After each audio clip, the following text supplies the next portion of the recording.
today we are going to learn about DenseNet. So, while in the last few ones we had gone down very much deeper. So, we started with Google Nets and then eventually we went on to the newer kind of ones where you could have some sort of connections from a previous layer to the next layer. So, one of them was called as residual network which or ResNet, and that is what we had done in the last one. So, the whole idea behind ResNet or residual network was that you had to take down the part of the input and then combine it with whatever is coming out of the convolution layer. Now, as an essence, what the intermediate convolution layers over there are going to learn down is a difference between the between whatever goes into the input and what comes out of the output, and this is what's also termed as a residual learning problem. Now, this is one part of it where you are just arithmetically adding down your inputs to your outputs and then creating your resultant output from there.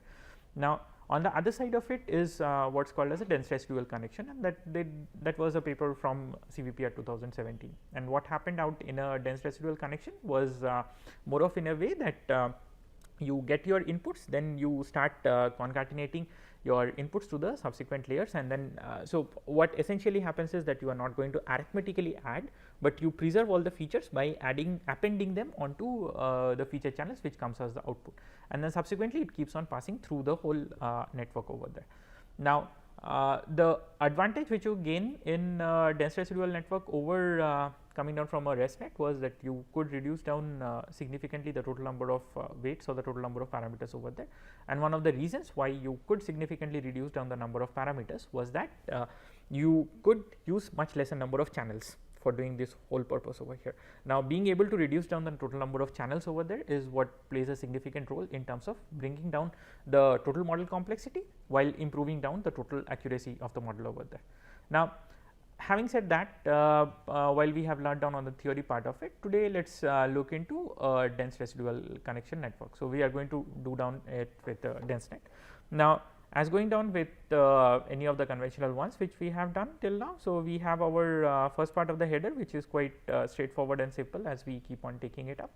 Now, once this part of the header is completely done, the next is that we employ it on a CFAR problem.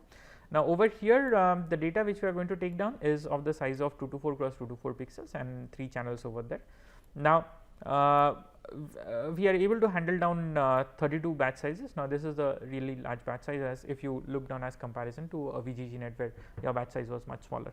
Now, one of the reasons that you are able to handle down a larger batch size over here is because your total number of parameters actually are much lesser, and in essence that when you are reducing the total number of parameters over there, the intermediate memory consumed internally over there is also reduced down in some sense. Now, what we are doing is instead of looking down into ImageNet kind of a problem which was a 1000 class classification problem, we are just making use of 10 class classifications over here. So, we have the CFAR 10 which is a 10 class classification problem. We take the train and the test over here, and then we are just rescaling out all the images over there to 224 cross 224, and then eventually we keep on doing with that one. Now, having said that, the next part is quite simple, which is just to look down and onto the size of the images, and we just have 50,000 images for training and 10,000 images for testing, and that is how it simply goes on. Okay. Now, for the architecture part of it, we use the same old concept from our earlier concept of using data loader using from our torch vision library our models. So, these were all pre-trained models or predefined models which were present over there, and today we are going to make use of DenseNet 121 in order to solve it out. So, I just do a pointer call from my models library over there, and this is what is used for doing a pointer call onto a DenseNet 121. Okay. Now, let us look into the network over there. This was a plain simple way of printing down to the network as we had done in the earlier cases as well.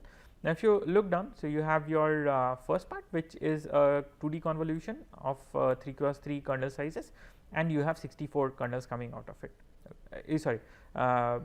You have a 3 cross 3 kernel size over there. There are 3 channels, 7 cross 7 kernels over here for convolution. You have 3 channels as your input channels, 64 channels as your output channels which comes out. And now, what we also do is we try to do a stride, and the stride over here is a stride of 2. Okay. Now we do pad down with 3 zeros on either sides over there, and one of the major reasons of padding it down with 3 zeros was such that your size of the image which goes, your spatial span of the image which goes as the input and which comes out as the output is quite on the similar size, and since it is a stride of 2, so it's everything is divided by 2. So your input is a 224 cross 224, whereas your output over there is 112 cross 112 which comes out. Okay. Now following that we have a batch normalization, and then you have your ReLU, and then you have a max pool. Now this is what constitutes the first layer of convolution. Now in the subsequent one is when your dense layers actually start coming into play. Then your first dense layer over there you have a 2D convolution which has a size of 1 cross 1, and it takes in 64 channels which were the output from the 64 channels on the earlier layer, and then it generates an output of 128 channels over there. Okay. Now this does it with a stride of 1 comma 1, which necessarily mandates that your size of the image does not reduce. So your input was of a spatial size of 112 cross 112, your output is also 112 cross 112. Okay. Now from there you get into this the next convolution layer, which is the third over there. Now you put down 128 layers over here, and you generate 32 layers over there. Now the kernel sizes over here are very different. These are now 3 cross 3 kernels with a stride of 1 comma 1. So that means that your total spatial span has in no way decreased. The spatial span is still going to remain the same. Now this is what happens down with one dense block over here, and then you enter the next dense block, and so on and so forth. You keep on going down. Now within each dense block, as it keeps on going, that you keep on appending your layers subsequently from the previous layers to the next one. Okay. Now with that being done down, what you come down at the end is, just wait for it. Yeah. So at the end over there is finally when you get down 1024 neurons at that the final linearized out part, and then as we have been doing with the earlier cases, was connect down these 1024 onto 1000 neurons for your classification nodes over there, and then this is your classification which comes out. Okay. Now that goes out good. Now over here we just do a calculation on the total number of parameters. So this was again in the same way as we had repeated with earlier examples of setting it down. So we just look down at the number of tunable parameters or the kernel sizes per layer. So wherever you have 2D kernels or so wherever you have convolution kernels present over there, this is what comes down, and then these weights over here are something which is associated with the biases as well as with the extra additions which keep on going. So whether you are going to replicate all the models over there on the dense convolution part over there. So that's what keeps on going, and if you take a sum total over all of these, then you would be finding out that the total number of parameters over there is about 7.9 million or close to 8 million. So that's 7. So this is 7,978,856 parameters in total which you have over here. Okay. Now given the fact that this was just 121 layers, so if you are trying to compare it with one of your residual connections over there, then the total number of parameters which you will be finding down in your residual connections is something in the same is almost twice as that of with a dense residual connection over here. Now if you just compare full residual connections with your dense residual connections over here, then you would find out that you have almost half the number of parameters, and that's what we had seen down in the earlier lecture slide as well. So with just using half the total number of parameters as you would have otherwise had, you can actually come down to the same accuracy level over here. Okay. Now comes down the modification which we need to do. So the whole point was that in the earlier case we were doing it with an ImageNet kind of a problem where you had to classify it to 1000 classes. Now I cannot have a mechanism of classifying it to 1000 classes, so we will have to bring it down because here it is just 10 classes to which it has to be classified.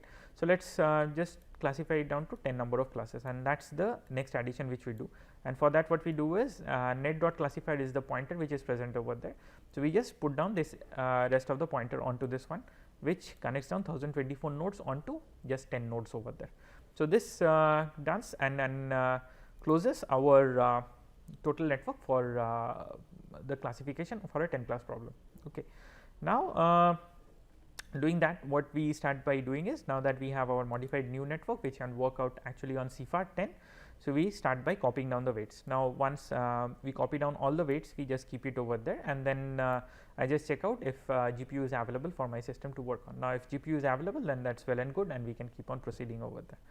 Now the next part which comes down is what is the actual loss function which we are doing, and again following down with what we had done in the earlier cases was if we have a classification problem, we just stick down to using negative log likelihood criteria. So we are still taking down the same loss function over here. So this is NLL loss function. Okay. Now for optimizer, based on our previous experiences and what we had done in the earlier class as well, so we are just taking down to Adam, which is one of the best optimizers to use over here. So we stick down to Adam, and then we are just making use of Adam for our optimization purposes over here. Now comes the training part of the network. Okay. Now within this training part of the network, what I am going to stick down is that I am just going to take down 10 iterations over there, no more, not more than 10 iterations, and just run it simple. Now since the total number of parameters over here is much lesser as well, so that would assist me in a big way, and because of lesser number of parameters, my total epochs will be taking lesser amount of time over there. Now what we need to get down into it. Now the first part of it is which looks into per epoch based losses is quite the same. The next is to get down into our batches, and that is where we make use of the train loader over here to do it. Now what I do is actually to find out if GPU is available, then I just convert down my available inputs and my network onto a GPU. If GPU is not available, then I am just not going to convert that over there. Now once that part is done, the next is to find out at my loss. So this loss is what is computed down using my criterion function per batch. Now once that is computed and I have my loss available, so I do a back propagation, and the gradient computation is what is done with loss dot backward over there, and then I just run down the optimizer step over there. Now the point of running down this step is just to run down the optimizer, and within each batch we are going to do. Now what you need to keep in mind is that this network is quite unlike GoogleNet, where the issue was to get down auxiliary losses as well. But here, since we do not have any of these auxiliary classification arms coming down, so we do not have an issue of auxiliary losses computed. So it is just the loss which is computed at the end of it. Now the other fact, which was like, if there is a loss which is computed at the terminal part of it, then does that loss somewhat propagate back and get down to the earlier part of it? Yes, that is also pretty much what it does, because you have your dense residual connection. So there is always one part of the tap which comes down from the first part of the network and goes to the complete end, and as well as taps into all of these middle. So what happens during a back propagation is that each of these paths themselves back propagate all the gradients back to the start of the network, and that is how the whole weights and everything are updated over there. Okay. Now from there we come down to our running loss per epoch, and then you just sum it up and get down an average value of it. So this was plain straight as we had done in the earlier examples as well, and there wasn't anything new to do over here. Now the next part is to look into our testing data. Now in the test data also, I just check out if GPU is available, then I just work it out on the GPU over there, otherwise I just leave it out on the CPU and then find out my loss, and then I get down whatever my loss comes down. Okay.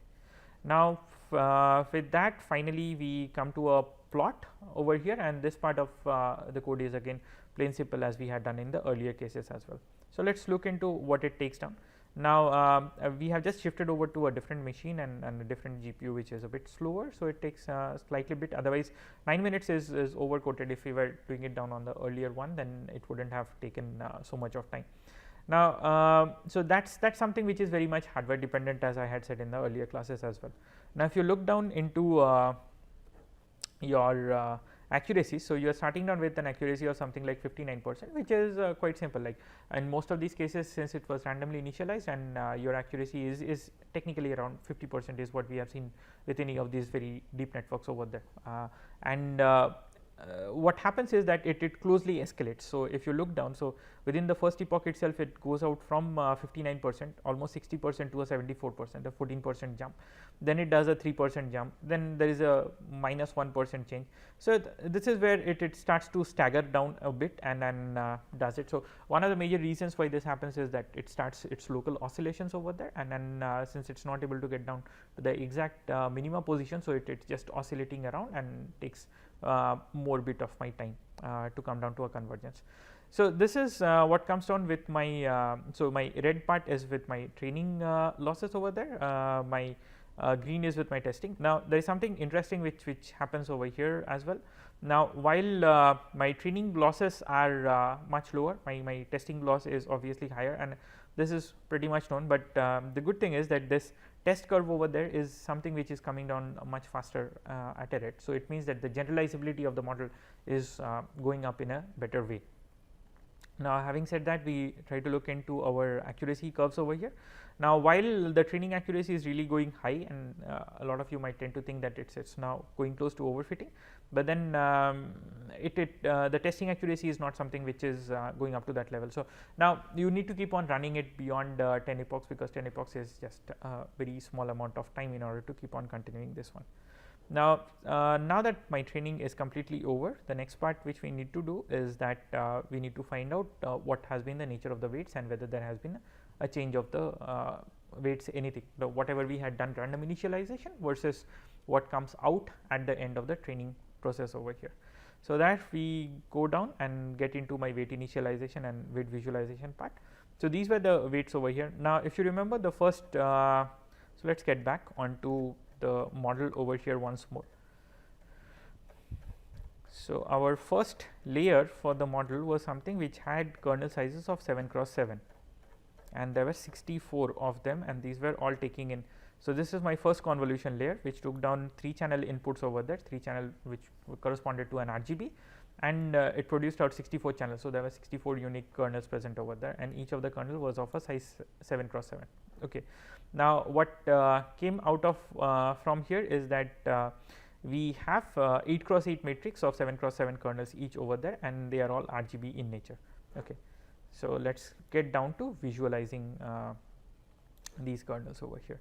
So these are the nature of these kernels which get learned down over there. Now initially this is the one which is initial before training, so they are all random numbers which are present over there. This is what happens after training, and you would see that the intensity of a lot of these colors have changed, whereas the shade of the color doesn't change. So that practically means that the difference between the RGB over there is not, so the proportionate ratio for RG and B channels are not changing much, but the intensity or the nature of the weights are changing. So let's get into the weight difference over here.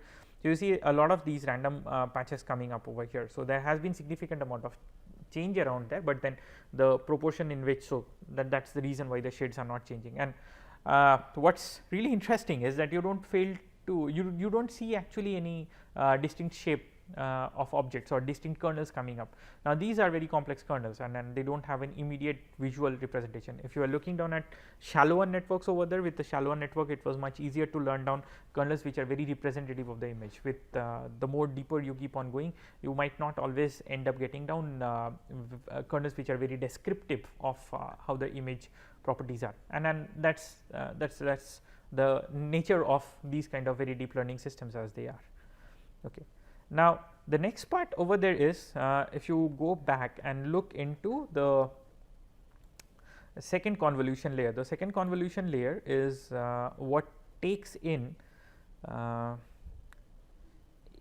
yeah, so this is my second convolution layer, which takes in 64 channel input which I have over here, and then I produce 128 channels, and the kernels are of size 1 cross 1. So now what I have over here is just one single matrix value represented. So how we have represented these is that I just take out the first channel out of this 128 channels, and then I display its response over here. So there are total 64 number of kernels. So that's what you see. So each patch over there is just one unit kernel, one channel of that 1 cross 1 kernel, and you have 64 channels. So there are 64 such patches over here. So 1, 2, 3, 4, 5, 6, 7, 8, and you have 8 over here in total. So that makes it complete. So these were the weights which were at the initial part over there, and these are the weights which are there after training, and then you have the difference of the weights coming up over here. Now this difference of the weights is something not much to be intrigued about, and they keep on changing. Now we haven't yet come down to a total convergence, so that's one of the main reasons why these weights are still changing over there, and you don't see a flattened out feature. Now as you can keep on training them for more number of epochs, so we are still at the point of just 10 epochs, and this hasn't yet come down to a saturation. So, typically at your disposal, you can definitely train it down for longer number of epochs, for hundreds of epochs at a stretch, and then keep on doing it out. So, that is something I would leave it down to your side of it. Now, having said that, we have discussed all of this, but in the subsequent lecture we are going to focus more on getting the actual compute complexity analysis done for this one. So, what will be the total number of bytes taken down to actually save the model when it loads out on the RAM, how much of bytes would it require, what will be the total number of floating point computations which will be required over here, as well as and this floating point computation is something which is going to help you decide as to, given a particular hardware which has a certain amount of floating point computations delivery rate, then what will be the total time you would be taking in order to get this delivered out of the system.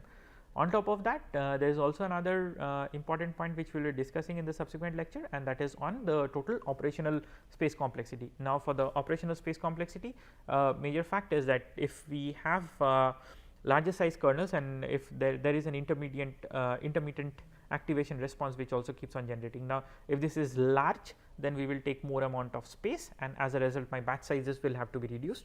Now, if I do not want to go around with that, then I will have to figure a way of solving it out. So, this is what we will be discussing in the next class, and that is where you will get to know that why in GoogleNet we had smaller batch sizes of 16, whereas over here we can have larger batch sizes of 32, 64 and so on and so forth. So, there is an integrate dependency, but then there is not just dependent on what is the total number of convolution kernels or the number of channels present over there. It is dependent on, also dependent on what will be the total number of activation maps which you are going to produce out. So, this is what we keep on tuned for the next lectures. So, this is the point where we are already done and through with our basic understanding of deep networks. So, in the subsequent weeks we will be understanding more about what is a compute complexity problem within these deep networks, what are my transfer learning issues within these deep networks, and how can we have efficient transfer learning between them, and then subsequently we will get down to even interesting problems, including can we solve out regression problems or convolutional classification called as semantic segmentation problems with these kind of networks. And these, what we have learned till now, are what will be forming down my foundational basics for whatever I am going to do in the subsequent ones. So, that is all what I have to say for today, and then at the end of this week. So, just stay tuned for the subsequent lectures in the next week. Thanks.